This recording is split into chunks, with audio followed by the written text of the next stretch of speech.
समस्त को नमस्कार आम यूट्यूब चैनल गोटे नुआ वीडियो को पुणी थे आपण बहुत बहुत स्वागत। जदि आपण निज पिला को नवोदय स्कूल रे एडमिशन करिया पई चिंता करूछंती बा आपणक पिला एही एंट्रेंस परीक्षा रे पास करिछि एवं चलित वर्ष से पिलाटी आपणकर नवोदय स्कूल रे एडमिशन न पई जाउछि, तेबे पेरेंट्स हिसाब रे आपण माने समस्ते जानि रखिबा दरकार एही विद्यालय रे पिलाटी पढिले कोन सब आपणकु फायदा मिलिबो, एही विद्यालय रे कोन सब सुविधा रहिछि। तो सब सूचना मु आपण मानकु देबी, ता सहित रियलिटी कौन ता विषय में आपको भिडियो शेष में जनइबी। तेणु आरंभ शेष पर्यंत भिडियोटी को आपने ध्यान देकी शुणु एवं संपूर्ण सूचना गुड़ी आपने पाइबे। भिडियोटी भल लगे लाइक करेंगे, शेयर करेंगे, यहीपरि भाव में नुआ नुआ भिडियो पाइबा आम यूट्यूब चैनल को सब्सक्राइब करेंगे। तेज चलतु जाना जे नवोदय स्कूल पढ़िले आपण पिला कौन सब मिलता है सुविधा। तो प्रथमे मुझे नवोदय स्कूल कौन टी बेसिक इनफॉरमेशन देवाई चाहूँगी। ध्यान दिंतु, नेशनल एजुकेशन पॉलिसी 1986 आधार रे एही विद्यालय गुड़िकर स्थापना कराइथिला। ऑल ओवर इंडिया रे ऑलमोस्ट सब राज्य रे आपनकर एही विद्यालय गुड़िक प्रत्येक आपनकर जिल्ला रे अवस्थित अटे। ओडिसा रे मध्य आपनकर मोट रे 31 गोटी नवोदय स्कूल रहिछि, प्रत्येक जिल्ला रे गोटिए लेखाएं एवं मालकानगिरी डिस्ट्रिक्ट रे आपनकर दुईटी नवोदय स्कूल रहिछि। एही विद्यालय गुड़िक संपूर्ण भाव में रेसिडेंशियल स्कूल अटे, अर्थात आवासिक विद्यालय अटे। पिलाटी सिलेक्शन हेले पुओ हो कि झियो हो से समस्ते हॉस्टल रही पाठ पढ़े एवं एही विद्यालय रे क्लास 6 रु आपनकर एडमिशन आरंभ होता है एवं 12th क्लास पर्यंत पिलाटी सेठा रही पाठ पढ़ी पारिबो। एही विद्यालय रो गोटे मुख्य उद्देश्य होउची जे रूरल आपनकर स्टूडेंट माननकु अधिक सेमानकर प्रायोरिटी दिया थाए, अर्थात ग्रामांचल रु फॉर्म भरिथिबा बा एडमिशन नैथिबा मेधावी छात्र छात्री मानकर उन्नतिकरण निमंते एही विद्यालयटी आपनकर कार्यरत होइबोछि। एही विद्यालयटी नवोदय विद्यालय समिति नामक गोटे ऑटोनोमस बॉडी आपनकर द्वारा रन करा जाई थाए एवं यह भारत सरकारंकर मिनिस्ट्री ऑफ एजुकेशन अंडर रे आसी थाए। एही विद्यालय रे आपण मानकर पिलाटी क्लास 6 रु एडमिशन नै परिबो किंबा आपण माने चाहिले मध्य 9th एवं 11th क्लास रे जो वैकेंसी सीट थाए सेथिरे लैटरल एंट्री एंट्रेंस टेस्ट देकी मध्य पिलाटी स्कूल रे एडमिशन नै परिबो। एवं एही विद्यालय गुडी को संपूर्ण भाव रे सीबीएसई एफिलिएटेड स्कूल अटे। ता सहित एही एंट्रेंस एही विद्यालय रे एडमिशन पई आपण को एंट्रेंस परीक्षा देवा पई पड़े, जाको हमें जेएनवीएसटी टेस्ट बोली कहउछांती बा जवाहर नवोदय विद्यालय सिलेक्शन टेस्ट बोली आमे कहि थांती। वर्तमान चलंतु आमे गोटे गोटे करी सब फायदा विषय जानिबा बा कोन सब सुविधा मिले एही विद्यालय मानकरे। ध्यान दियंतु, प्रथम कथाटी होची संपूर्ण मागणा शिक्षा, अर्थात कंप्लीटली फ्री एजुकेशन। षष्ठ श्रेणी आरंभ करिक अष्टम श्रेणी पर्यंत जो भाई भूणी माने विद्यालय रे पाठ पढ़ती सेमानंक पई सब जिंस संपूर्ण भाव में फ्री अटे। तो एठारे कोनोसी एडमिशन फीस लागिबो नाही, ट्यूशन फीस लागिबो नाही, आपन को बही यूनिफॉर्म ए तमाम जिंस संपूर्ण भाव में मागणा रे दिया जिवो। तो सेति पई एही विद्यालय रे जदि आपण मानकर पिला को आपण पाठ पढौचंती तो निश्चित भाव में माता पितांकर आर्थिक बोझ कमी जिवो एवं केवल वर्षे 2 वर्ष नुहे आपण पिलाटी षष्ठ श्रेणी आरंभ करिकी 12th क्लास पर्यंत द्वादश श्रेणी पर्यंत पाखापाखि 7 रु 8 वर्ष पिलाटी एही विद्यालय रे आपणकर पाठ पढिबो। तो एठी आपण मान को गुरुत्वपूर्ण सूचना मुदा पई चाहिबी। तो जेमिति कि मु आपण कहली एही विद्यालय रे क्लास 6 रु क्लास 8 पर्यंत कोनोसी पिलांग थारु फीस निया जाय नाही, किंतु एही विद्यालय रे गोटे सिस्टम रहिछि जाहाको आमे कहिथांती विद्यालय विकास निधि। एठी मु आपण मान को वर्तमान कहूची, ध्यान देई सुनंतु। एठी कहला कि जे स्कूल रे आपणकर एजुकेशन स्कूल फीस आपणकर रहिबा खाइबा यूनिफॉर्म टेक्स्ट बुक ए सब फ्री अटे, किंतु आपणक पिला को क्लास 9th रु क्लास आपणकर 12th पर्यंत मंथली किछि किछि फीस देवा पई पड़िबो, जहा कि होची आपणकर मिनिमम 600 टंका। किंतु एही fees T SC ST category रु बिलोंग करथुया पिला, दिव्यांग छात्र छात्री एवं समस्त झियो मानक पई अर्थात गर्ल स्टूडेंट मानक पई एवं बीपीएल कैटेगरी रु बिलोंग करथुया पिला मानक पई आपणकर देवा पई पड़िबो नाही। अर्थात एससी एसटी कैटेगरी पिला, दिव्यांग छात्र छात्री, झियो पिला एवं बीपीएल कैटेगरी रो पिला मानक पई तो पिला बिल्कुल भी संपूर्ण भाव में फ्री अटे।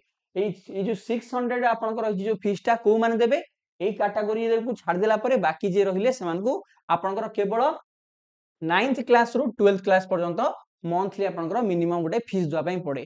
एवं जो माने आपनकर गवर्नमेंट एम्प्लॉई स्टूडेंट अटंती, क्षमा करंतु, जो माने गवर्नमेंट एम्प्लॉई आपनकर बापा मांकर पिला माने अटंती सेमानक आपनकर एही विद्यालय विकास निधि पई 1500 टका लेखा आपन मासकू चार्जेस पड़िबो। ओके एई कथाटी बहुत जण बहुत जानि नथिबे तो मु आपन को जणी देली। ठीक अछि। अच्छा वर्तमान आउ अन्यान्य सब कोन सुविधा रहिछि से विषय जानिबा। नेक्स्ट आसला आपनकर हाई क्वालिटी एजुकेशन अर्थात उच्च गुणात्मक शिक्षा।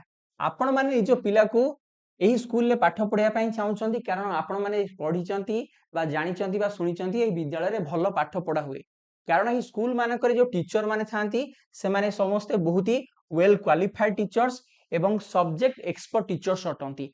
अर्थात प्रत्येक सब्जेक्ट पई सेपरेट टीचर्स अटंती। एही टीचर माने बहुत भलो सैलरी पांती। अनेक एंट्रांस परीक्षा तथा इंटरव्यू को पास करिक एठारे से माने जॉब करिसंती एवं से स्कूल कैंपस भीतर ही ए टीचर माने रहंती। तो पिला मानकु घर भलिया से माने सुनाबरे देखिबे। ता सहित एही विद्यालय आपनकर एही विद्यालय गुडी करे सीबीएसई करिकुलम चली थाए अर्थात एनसीईआरटी बही पढाई थाए। आपण जानिथिबे जो भी सब विभिन्न एंट्रांस परीक्षा वर्तमान समय होउची गवर्नमेंट रो तो से सब एंट्रांस परीक्षा रे सीबीएसई रो ही आपनकर जहा सिलेबस रहिची जो बही गुडी रहिची से माने आपण पिला माने पढी के एंट्रांस दोचंती। आईएएस परीक्षा हो आपनकर ओएस परीक्षा हो बा अन्य जेते सब फेमस एग्जाम्स अछि तो आपनका पिलाटी एही स्कूल ले पढिले तार फाउंडेशन टी भलो हबो भविष्यत पई ता कोनोसी असुविधा हेबो नाही। एवं एही विद्यालय रे निश्चित भाबरे आपनका पिला को गोटे कॉम्पिटिटिव एनवायरनमेंट मिलिबो। ताहा केमिति जेतेमिति कि आपण जानिथिबे एही विद्यालय रे गोटे लिमिटेड सीट थाए 80 गोटी सीट आपनकर क्लास 6 रे थाए। तो गोटे जिल्ला रे जेते भी पिला परीक्षा दिथांती सेमानक मध्यरु बछा हेकी पिला माने एठी आपनकर पाठ पढिया पई जांती। तो निश्चित भाबरे सेमाने समस्त मेधावी छात्र छात्री अटंती। तो सेति पई पिला मानकु क्लासरूम रे बा आपनकर एकेडमिक्स रे गोटे कंपटीशन देखिया को मिलिबो। सेमाने मध्य निज भितर थिबा प्रतिभा को अधिक आपनकर उज्जीवित करि परिबे। ता सहित एही विद्यालय गुडी करे मध्य बहुत ही भलो रिजल्ट हेई थाए। Academic results class 10th result हो किमा क्लास 12th रो आपनकर रिजल्ट हो। ठीक अछि। तो आउ कोन सब सुविधा रहिछि वर्तमान चलन जानिबा।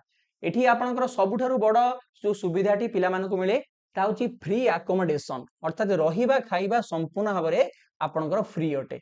एही विद्यालय गुडी करे बॉयज मानक पई एवं गर्ल्स मानक पई अलगा अलगा आपनकर हॉस्टल थाए। ता सहित एठी जो खाद्य दिया जाई थाए संपूर्ण भाबरे न्यूट्रियस मील्स अटे भलो खाइबा निश्चित भाबरे पिला मानको दिया जिवो। स्टाफ माने अर्थात टीचर्स माने एही मध्य खाद्य से माने खाइ थांती। ता सहित आपण पिलाटी जेतु छोटो पिला थाए 10-12 वर्षर पिला थाए तो से माने मध्य कैंपस भितरे सेफ रहिबे। हॉस्टल वार्डन थांती मेडिकल सुविधा थाए सब प्रकार आपण मानको एठी सुविधा मिलिबो। एही विद्यालय बहुत डिसिप्लिन अटे एवं रूटीन मध्य अटे। प्रत्येक पिला को से डिसिप्लिन एवं रूटीन मध्य रे सब जिंस को फॉलो करिया पई पड़ी थाए। परफेक्ट। अच्छा आउ कोन रहिछि सुविधा ध्यान दियंतु। एक्सीलेंट इंफ्रास्ट्रक्चर आपण मानक पिला जदि पढिया पई जाउछि विद्यालय गुडी करे तो आपण आज ए पेरेंट निश्चित भाबरे विद्यालय को विजिट करंतु तार इंफ्रास्ट्रक्चर देखंतु। ओके तो निश्चित भाबरे आपण मानकु उत्कृष्ट भित्तिभूमि देखिया को मिलिबो। बड़ बड़ classroom science laboratory computer lab library playground sports facility तो एमती बहुत ही सुविधा आपण मानकु ए विद्यालय गुडी करे देखिया को मिलिबो। ओके अच्छा ता सहित आउ कोन सब सुविधा रहिछि वर्तमान चलन जानिबा। जेमिति कि मु आपण कहिली एही विद्यालय रे आपणक पिला को एपरि भाबरे गोटे परिवेश मिलिबो गोटे कॉम्पिटिटिव एनवायरनमेंट मिलिबो। ता सहित पिलार फाउंडेशन जदि स्ट्रांग होउची भविष्यत रे से पिलाटी कोनोसी समय भी चाकरी करिया पई से भय करिवो नाही। हैला आपण माने जे कोनोसी वर्तमान फील्ड को जानतु नवोदयांस माने सेठी आपण को देखिया को मिलिबे। तो फ्यूचर कैरियर अपॉर्चुनिटी आपणकर एठी तयारी हबो। स्कूल आपण को गोटे फाउंडेशन दबो जहा द्वारा कि आपनको भविष्यत निश्चित भाबरे आपनकर उज्जवल हबो। तो एही विद्यालय रे पाठ पढिथिबा भाई ओ भणी माने विभिन्न engineering college medical college defence line किबा डिफरेंट गवर्नमेंट जॉब रे मध्य सहज रे से माने कम्पीट करि पारंती। तांकर कॉन्फिडेंस बढ़े कारण सेही भली परिवेश भितरे से माने पाठ पढि थांती। ओके अच्छा एथि सहित वर्तमान समय सबुठारु जो बड़ जिंसटी वर्तमान टाइम रे हमर सोसाइटी देखिया मिलुची ता होची पिला माने मोबाइल तथा सोशल मीडिया द्वारा डिस्ट्रैक्ट होउचंदी पाठ पढा तांकर हैम्पर होउची। तो एठी जेतु पिलाटी हॉस्टल रे रहिबो तो एठी आपनकर मोबाइल रो रेस्ट्रिक्शंस अछि। तो मोबाइल रो व्यवहार से माने करि परिबे नाही जहा द्वारा से माने पाठ पढा ऊपर अधिक फोकस करि परिबे। अन्य सांग साथी मान सहित सोशल इंटरेक्शन करि परिबे। ता सहित पिला माने टीम वर्क सिखिबे टाइम मैनेजमेंट सिखिबे। हॉस्टल रे रहिले निज काम निजे करिवे। तो एई सब सुविधा गुडी को पिला मानकु एई विद्यालय रे देखिया को मिलिबो। ठीक अछि अच्छा ता सहित आउ गोटे इंपोर्टेंट कथा मध्य मु आपन गडी कहि रखे एही विद्यालय रे गोटे माइग्रेशन स्कीम थाए। पिलाटी आपनकर एतले 8th क्लास रु 9th क्लास को जीवो तो 9th क्लास रे आपण मानकर मात्र 30% स्टूडेंट मानकू ओके तो संपूर्ण जेते पिला भी आपनकर थिबे 8th क्लास रे तो 9th क्लास को से माने यदि चाहुचन जीवा पई तो 30% आपनकर पिला मानकू पचरा जाई थाए बा तांको ठारो मतामत निया जाए जे से माने चाहुचंती कि अन्य कोनोसी आपनकर नवोदय स्कूल को जीवा पई एवं एहा नवोदय गोटे स्कीम अटे जेउथरे कि प्रति वर्ष 9th क्लास रे 30% स्टूडेंट मानकू गोटे हिंदी स्पीकिंग आपनकर स्टेट रु नॉन हिंदी स्पीकिंग स्टेट को आपनकर ट्रांसफर कराई थाए मात्र गोटे वर्ष पई ध्यान दियंतु कहला कि according to this scheme 30% of the children from one JNV are migrated to another JNV at class 9th level for one academic year काहे की कराई थाए ना migration takes place generally between Hindi speaking and non Hindi speaking state तो ओडिसा रो भाई भणी माने हमर अन्य कोनोसी आपनकर हरियाणा हो आपनकर पंजाब हो उत्तर प्रदेश हो तो जे कोनोसी अन्य गोटे हिंदी स्पीकिंग स्टेट को आपन को जिया पई पड़िबो एटा बाध्यतामूलक नुह तो 30% स्टूडेंट मात्र गोटे क्लास रो जिबे हैला एवं एहा द्वारा काहे केटा करा होजे स्कीम टी काहे की अछि this unique feature promote understanding of the diversity and plurality of India's culture and people तो जेहेतु भारत रे अनेक भाषा रहिछि अनेक कल्चर रहिछि तो पिला माने की परि भाबरे ताकू सहज रे बुझी परिबे तो सेथि पई स्कीम टी आपनकर नवोदय स्कूल रे रखाइछि एवं एटा 9th क्लास हे हैला तो आशा करे एही आपण मानकर इन्फॉर्मेशन गुडी आपन को हेल्पफुल हेइदिबो किंतु वर्तमान मु मेन कथा ऊपर कथा आपन को जणाउछि रियलिटी कोन एक्चुअली हैला रियलिटी होछि या जे आपनकर सब जिंस रोडे आगे पॉजिटिव साइड थाए सब जिंस रोडे नेगेटिव साइड थाए तो वर्तमान जदि आपनकर पिलार सिलेक्शन हेछि तो विभिन्न लोकन ठारो आपण विभिन्न कथा सुनिया पाइबे जे से स्कूल ले भलो नाही एटी भलो खाइबा दिया होनी पिला माने हैरान होउचंती इत्यादि इत्यादि किंतु बापा मा हिसाब रे आपण कोन करिवे ध्यान देकी सुनंतु आपणकर कर्तव्य होउची आपण माने निजे स्कूल को विजिट करंतु तार परिवेश देखंतु टीचर मानस तो आपण इंटरेक्ट करंतु जो पिला माने ऑलरेडी सेठी पाठ पढुचंती सेमानक पेरेंट्स मानस तो आपण माने इंटरेक्ट करंतु तांको ठारो सब कथा बुझंतु सुनंतु एवं केबे भी इमोशनल हे कि आपण माने डिसीजन नियंतु नाही प्रैक्टिकल हे कि एवं पिलार भविष्य को नजर रखी कि आपण माने सबले डिसीजन नवा दरकार सुजोग आज्ञा जीवन रे सबले थरे आसी थाए जदि आपण थरे सुजोग हाथ छडा करिवे तो हुए तो ए सुजोग केबे आपण बाबू पुणी भरे फेरिबो नाही तेणु प्रैक्टिकल हुंतु सब जिंस को आपण माने बुझी सुझी की ध्यान देई की डिसीजन नियंतु ओके एही रहिबो मोर शेष आपनकर कथा सब जिंस आज्ञा आपनकर सब जगह रे आपण जहां मन खोजिया जिंस चाहुचंती आपण को मिले ना एटा सत कथा किंतु यार अर्थ नय जे से जिंसटा खराब बोली की हैला तो आशा करे जे सब जिंस आपण भलो से बुझी पारिथिबे तो आउ गोटे इनफॉरमेशन जदि आपनकर कोनोसी सान भाई भणी माने अछंती जो माने की आसंता 2027 रे हेबा को जाउथिबा नवोदय एंट्रेंस परीक्षा पई घरे रही ऑनलाइन ने पाठ पढिया पई चाहुचंती तो बीरेन सर ओडिया एप्लीकेशन आपण माने डाउनलोड करंतु किबा स्क्रीन ऊपर देखाउथिबा हमर ऑफिशियल कांटेक्ट नंबर से हमकु जोगाजोग करंतु कोर्स विषय अधिक सूचना पांतु एवं एडमिशन करी घरे रही बहुत ही अफोर्डेबल प्राइस रे बेस्ट क्वालिटी प्रिपरेशन स्टार्ट कर दियंतु समस्त को हृदय बहुत बहुत धन्यवाद thank you very much God bless you all जय हिंद वंदे उत्कल जननी।